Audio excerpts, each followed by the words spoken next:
Sio kama tunaelewana. And kama hiyo tumefanya ni kwa miaka miwili, munieleze miaka 10 Kenya itakuwa inakaa namna gani?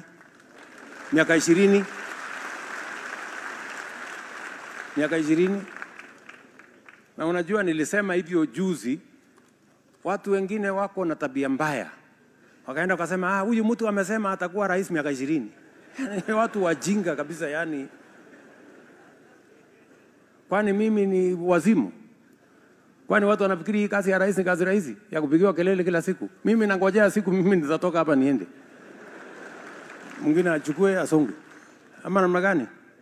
I want to make my contribution. Mungu akinipatia nafasi mimi nitafanya bidii kwa ile Mungu atanipatia nafasi. I have no interest.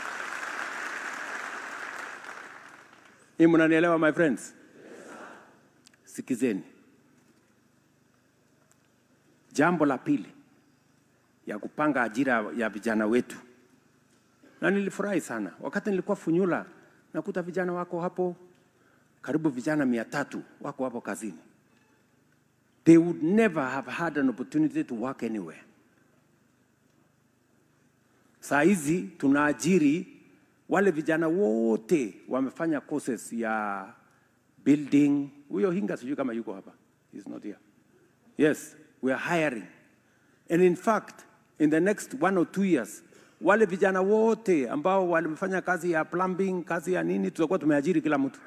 Wale wamefanya hizo courses.